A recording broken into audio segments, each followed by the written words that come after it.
Welcome to improve your knowledge education. আজকের আমরা যে চ্যাপ্টারটা করব সেটা হলো আয়তঘন এবং ঘনক, দুটো চ্যাপ্টার একসাথে। এখান থেকে তিনটে তিনটে ছটা সূত্র মুখস্থ করলে মোটামুটি চ্যাপ্টারটা কভার করা যাবে। তা আয়তঘনটা কেমন? আয়তঘনের আকৃতিটা হচ্ছে ঠিক এইরকম।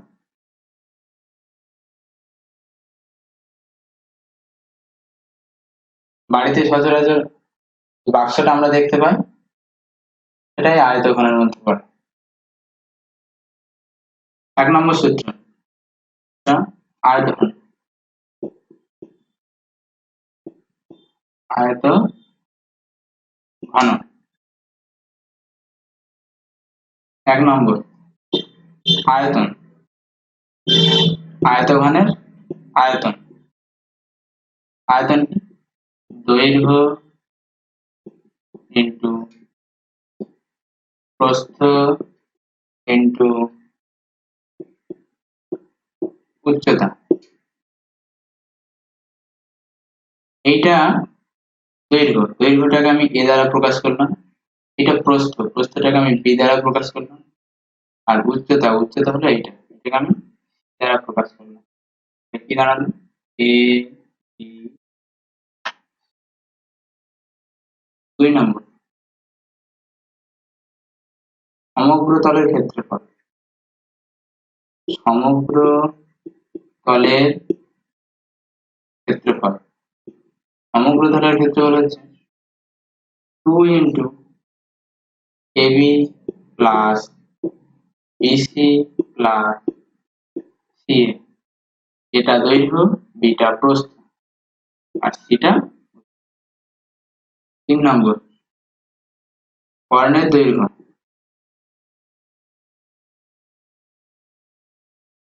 কর্ণের দৈর্ঘ্য হচ্ছে root over square plus B square plus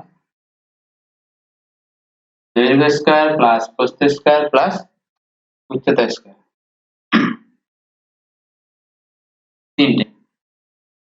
তিনটে সূত্র তোমরা লিখে নিতে পারো। ওকে, তারপরে আমরা আসছি ঘনক। ঘনকটা কেমন? ঘনক ঘনকটা হলো এই একই ছবি, কিন্তু এর দৈর্ঘ্য, প্রস্থ ও উচ্চতা তিনটের একই পরিমাণ, মানে তিনটে একই। দৈর্ঘ্য, প্রস্থ, উচ্চতা তিনটে হলো একই। এর যা মান তাই মান, এবং উচ্চতারও একই। 1 নম্বর আয়তন।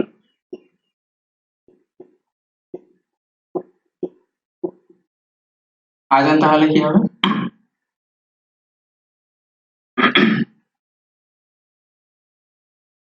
আগের অঙ্কে কি ছিল? আগের সূত্রটা দৈর্ঘ্য ইন্টু প্রস্থ ইন্টু উচ্চতা। তাহলে কি হবে? এখানে এখানে দৈর্ঘ্যের মানও এ, প্রস্থের মানও এ, এবং প্রস্থের মানও এ এবং উচ্চতার মানও এ। তাহলে কি হচ্ছে এ ইন্টু এ ইন্টু এ সমান সমান এ কিউব। 2 নম্বর সমগ্র তলের ক্ষেত্রফল। সমগ্র তলের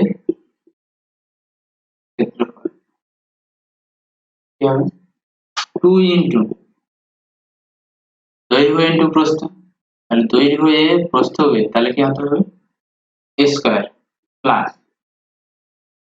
তারপরে কি দৈর্ঘ্য প্রস্থ উচ্চতা, প্রস্থ এ, উচ্চতা এ, এটাও স্কয়ার, তারপরে কি এটাও এ এটাও এ, মানে উচ্চতা আর দৈর্ঘ্য স্কয়ার সমান সমান 2 ইন্টু 3 স্কয়ার সমান সমান 6। 3 নম্বর কর্ণের দৈর্ঘ্য। কর্ণের দৈর্ঘ্য কথা root over square plus square plus square সমান root over a square সমান a root 3। আমাদেরকে এই তিনটে মুখস্থ রাখতে হবে। আয়তন a কিউব, ঘনকের সমান, সমগ্র তলের ক্ষেত্রফল 6 স্কয়ার, কর্ণের দৈর্ঘ্য a root 3। তাহলে দু চারটা অঙ্ক করলে আমরা বুঝতে পারবো। ওকে, চলো অঙ্ক করা যাক।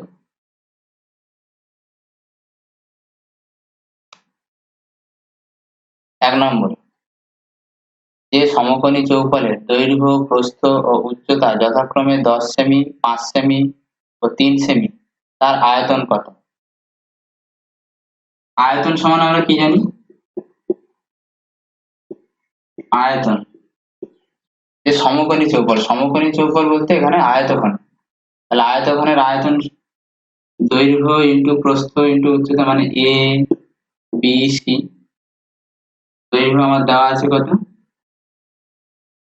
10, প্রস্থ কত? 5, আর উচ্চতা 3। তাহলে 5 10 50, 50 আর 3 150। আয়তন কত? 150 ঘন সেমি। Option B. ওকে, পরের অঙ্ক 2 নম্বর, একটি সমকোণী চৌকোলের মাত্রাগুলি যথাক্রমে 8 সেমি, 4 সেমি ও 2 সেমি হলে সমগ্র তলের ক্ষেত্রফল কত? তাহলে সমকোণী চৌকোল বলতে এখানে আয়তঘন, আর মাত্রাগুলো হচ্ছে দৈর্ঘ্য, প্রস্থ, উচ্চতা, তিনটে দেওয়া আছে। সমগ্র তলের ক্ষেত্রফল, সমগ্র তলের ক্ষেত্রফলের সূত্র, সমগ্র তলের ক্ষেত্রফল 2 into AB plus BC plus CA। এ কত দেওয়া আছে? 8, B কত? 4, C 2 গুণ 2, 4 32, 4 দুগুণে 8, 8 দুগুণে 16, 2 ইন্টু 32 8 40 আর 16 56, 4 দুগুণে 12, 2 হাতে 1, 5 দুগুণে 10 আর 1 11, 112। অপশন এ 112 বর্গ সেমি। ওকে, পরের অঙ্ক, একটি আয়তঘনকের বাহুর অনুপাত 1:2:3 এবং সমগ্র তলের ক্ষেত্রফল 88 বর্গ সেমি। আয়তঘনকটির আয়তন কত ঘন সেমি? এখানে অনুপাতে দেওয়া আছে আর চেয়েছে কি? আয়তন। তাহলে আয়তনের সূত্র আমরা কি জানি? A B C. আচ্ছা, দৈর্ঘ্য, প্রস্থ, উচ্চতা। দৈর্ঘ্যটা আমি মনে করছি x, প্রস্থটা 2x, আর উচ্চতাটা 3x। সমগ্র তলের ক্ষেত্রফল দেওয়া আছে। এখান থেকে সমগ্র তলের ক্ষেত্রফলটা কত বেরোচ্ছে? 2 into AB plus BC plus CA, 2 into AB, এ কত? x, b 2x, তাহলে x ইন্টু 2x যোগ b 2x, c 3x, 2x into 3x, c 3x, a x, 2 into 2x square যোগ 6x স্কয়ার যোগ 3, 2 ইন্টু 2, 8 3 11 সমান 22। এটা হলো সমগ্র তলের ক্ষেত্রফল। এখন দেওয়া আছে 88 বর্গ সেমি, তাহলে আমরা লিখতে পারি অতএব 22x² সমান সমান 88, বা x² সমান সমান কত 4, বা x সমান সমান 2, x সমান সমান 2, x সমান সমান 2। এখন এই মানটা এখানে পুট করে দেওয়া যায়, x সমান 2, x সমান 2 যদি দেওয়া হয় তাহলে দৈর্ঘ্য কত 2, প্রস্থ কত 2 দুগুণে 4, উচ্চতা কত 3 দুগুণে 6, দৈর্ঘ্য 2, প্রস্থ 4, উচ্চতা 6। ওকে, এখন আমরা চেয়েছি কি আয়তঘনকটির আয়তন কত। তাহলে আয়তনের সূত্র আমরা কি জানি, a b c, a b c, a 2, b 4, c কত 6, 4 দুগুণে 8, 6 48। তাহলে উত্তর কত, অপশন সি 48। ওকে, পরের অঙ্ক যাওয়া যাবে। একটি আয়তঘনকের আয়তন 120 ঘন সেমি, এর দৈর্ঘ্য ও প্রস্থ যথাক্রমে 10 ও 4, এর উচ্চতা কত। তাহলে আয়তন দেওয়া আছে, আয়তন আমরা কি জানি a b c সমান কত দিয়েছে 120, আয়তন 120। আচ্ছা, দৈর্ঘ্য ও প্রস্থ, দৈর্ঘ্যটা a, প্রস্থটা b, তাহলে দৈর্ঘ্যটা আমার দিয়ে দিয়েছে কত 10, প্রস্থটা কত 4, আর উচ্চতা আমার চেয়েছে c 120। কাটাকাটি করলে 0 0 3 4 12, c সমান 3। আমার উচ্চতা কত 3, উচ্চতা 3, অপশন ডি। পরের অঙ্ক, কোন আয়তঘনকের ভূমি বর্গাকার এবং উচ্চতা 3 সেমি, এর আয়তন 48 ঘন সেমি হলে ভূমির কর্ণের দৈর্ঘ্য কত। ভূমির কর্ণ কত। তাহলে আয়তঘনকের ভূমিটা বর্গাকার, ভূমি হচ্ছে বর্গাকার মানে বর্গক্ষেত্র, তাহলে ভূমিটা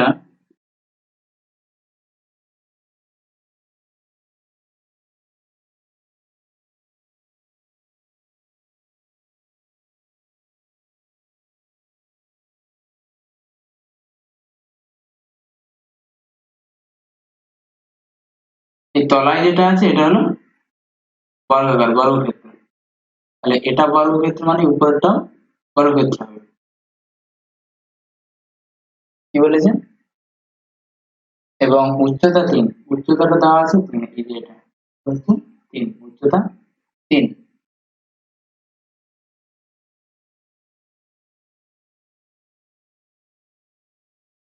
তাহলে এটা বর্গক্ষেত্র মানে এর দৈর্ঘ্য যা প্রস্থ তাই হবে, দৈর্ঘ্য যা প্রস্থ তাই হবে। তার মানে আয়তক্ষেত্রের দৈর্ঘ্য, এই অঙ্কে আয়তক্ষেত্রের দৈর্ঘ্য প্রস্থটা একই পেয়ে যাচ্ছে। তাহলে আয়তন সমান কি দেওয়া আছে 48, তাহলে আয়তন আমরা কি জানি a b c সমান 48। আচ্ছা, তাহলে আমি মনে করছি এই যে এটা দৈর্ঘ্যটা a, প্রস্থটাও তার মানে একই হয়ে যাবে, বর্গক্ষেত্র বর্গক্ষেত্রের দৈর্ঘ্য যা প্রস্থ তাই, তাহলে a ইন্টু a। আচ্ছা, সিটা কি উচ্চতা, উচ্চতা কত দিয়েছে 3 সমান সমান 48, তাহলে a স্কয়ার সমান সমান 16, 3 সমান মানে a সমান কত 4, a সমান কত 4, এগুলো 4। এখন আমার কি বলেছে, ভূমির কর্ণ কত। তাহলে ভূমির কর্ণ বলতে বর্গক্ষেত্র, ভূমির কর্ণ বলতে আমার যে বর্গক্ষেত্র, বর্গক্ষেত্রটা এই যে বর্গক্ষেত্র এর কর্ণটা কত। বর্গক্ষেত্রের কর্ণ এটা লিখে নিতে পারো, বর্গক্ষেত্রের কর্ণ, বর্গক্ষেত্রের কর্ণ সমান সমান a √2। এটা কি বর্গক্ষেত্রের বাহু, এটা বর্গক্ষেত্রের বাহু, তাহলে বর্গক্ষেত্রের বাহু কত 4, 4 √2, 4 √2। Option B. পরের অঙ্ক, 10 মিটার, 10 মিটার, 5 মিটার মাত্রা বিশিষ্ট বাক্সে সর্ববৃহৎ যে দণ্ডটি রাখা যাবে তা দৈর্ঘ্য কত?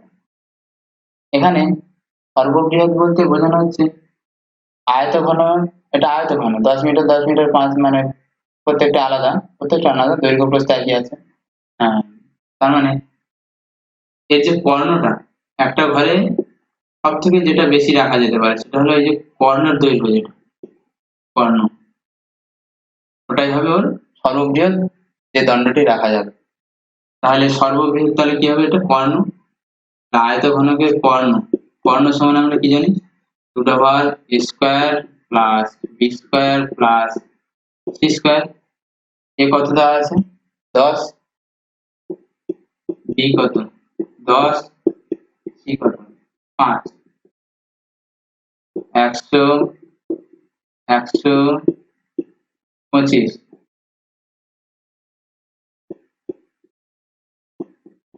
পনেরো।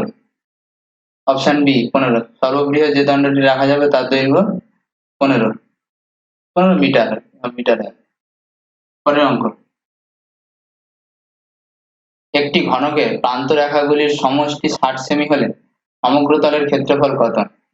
ঘনকের প্রান্তরেখা, ঘনক বলতে যার দৈর্ঘ্য প্রস্থ উচ্চতা সব সমান, তাহলে ঘনকের প্রান্তরেখা বলতে বোঝানো হয়েছে এই যে এই এক একটা দৈর্ঘ্য, এই সবকটা মিলে, সবকটা মিলে না, প্রত্যেকটা এক একটা প্রান্তরেখা। তাহলে এই প্রান্তরেখাগুলোর সমষ্টি হচ্ছে 60, আর প্রান্তরেখাগুলোর যোগফল 60। তাহলে কটা প্রান্তরেখা আছে, একটা, দুটো, তিনটে, চারটে, পাঁচটা, ছটা, সাতটা, আটটা, নটা, 10টা, 11, 12। তাহলে কটা প্রান্তরেখা আছে, 12টা। তাহলে 12টা প্রান্তরেখার সমষ্টি বলে দিয়েছে 60। তাহলে আমি মনে করে নিচ্ছি প্রান্তরেখাগুলো কত, a করে বা x, প্রান্তরেখাগুলো a বা x। তাহলে এটাও x, এটাও x হবে, এটাও x হবে, এটাও x। তাহলে এরকম কতগুলো x আছে, 12টা x আছে। তাহলে টোটাল কত হবে, 12x সমান সমান 60, বা x সমান সমান কত 5, 5 12 60। সমগ্র তলের ক্ষেত্রফল কত?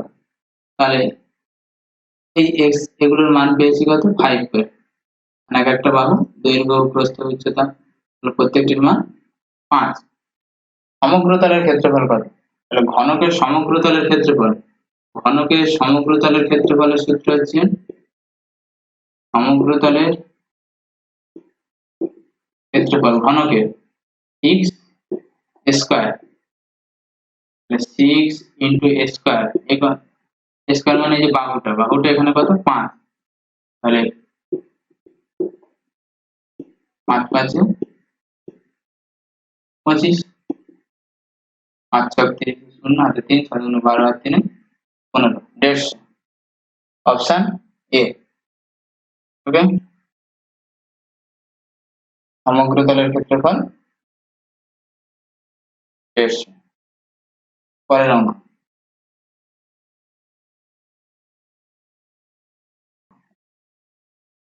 একটি ঘনকের কর্ণের দৈর্ঘ্য 4√3 সেমি হলে প্রান্ত রেখাগুলির সমষ্টি কত?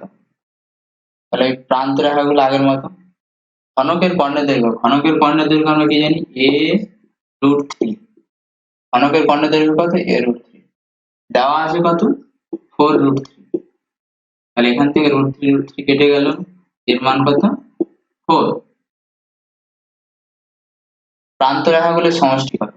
তাহলে আগের অঙ্কে করলাম আমরা, এই যে এই প্রত্যেকটা এক একটা প্রান্ত রেখা, এই সবগুলো প্রান্ত রেখা, মোট কটা আছে 12টি, মোট কটা আছে 12টি। তাহলে এক একটা দৈর্ঘ্য 4, এক একটা দৈর্ঘ্য 4 করে। তাহলে 12টা কত হবে, 12 ইন্টু 4, 4 12 48। প্রান্ত রেখাগুলোর সমষ্টি কত হবে 48। ওকে, নেক্সট 9 নম্বর, একটি ঘনকের কর্ণের দৈর্ঘ্য 4√3 সেমি হলে ঘনফল কত?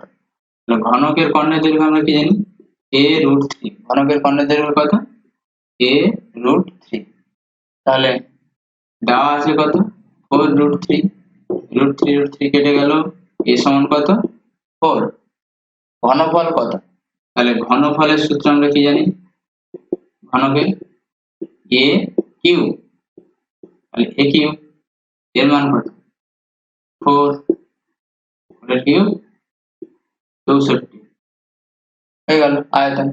ঘনফল কত 64।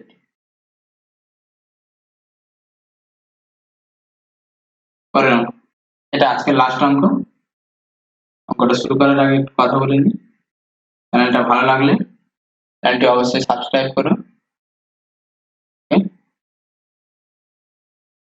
তাহলে 10 নম্বর, একটি ঘনকের একটি তলের কর্ণ 4√2 সেমি হলে কর্ণের দৈর্ঘ্য কত? তাহলে ঘনকের একটি তল, ঘনকের কি প্রত্যেকটা বাহু সমান, আর প্রত্যেকটি বাহু সমান হওয়ার জন্য প্রত্যেকটি তল এক একটা বর্গক্ষেত্র। প্রত্যেকটা বাহু সমান হওয়ার জন্য কি এক একটা তল এক একটা বর্গক্ষেত্র। এদিকটা এটাও একটা বর্গক্ষেত্র, এটাও একটা বর্গক্ষেত্র, এপাশে যেটা আছে এটাও একটা বর্গক্ষেত্র, তলায় বর্গক্ষেত্র। বলেছেন ঘনকের একটি তলের কর্ণ, তাহলে একটি তলের কর্ণ মানে কি যে কোনো একটা তল বর্গক্ষেত্র, তার মানে এখানে বলে দিয়েছে বর্গক্ষেত্রের কর্ণটা, তার মানে এটা বুঝে নিতে হবে বর্গক্ষেত্রের কর্ণ, এখানে বর্গক্ষেত্রের কর্ণটা বলেছে।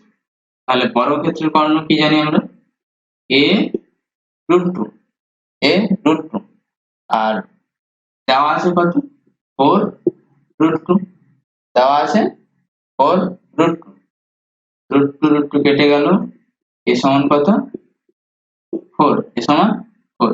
মানে এই বাহুগুলো কত করে পাচ্ছি 4, বাহুগুলো 4, বর্গক্ষেত্রে বাহু 4। এখন বলেছে কর্ণের দৈর্ঘ্য কত? এখন কর্ণের দৈর্ঘ্য যেটা বার করতে হবে এটা ঘনকের কর্ণটা বার করতে হবে। তাহলে ঘনকের কর্ণের সূত্র কি জানি ঘনকের কর্ণ হচ্ছে a√3, এর মান কত 4√3। ব্যাস, উত্তর অপশন বি। ওকে, আজ এই পর্যন্ত।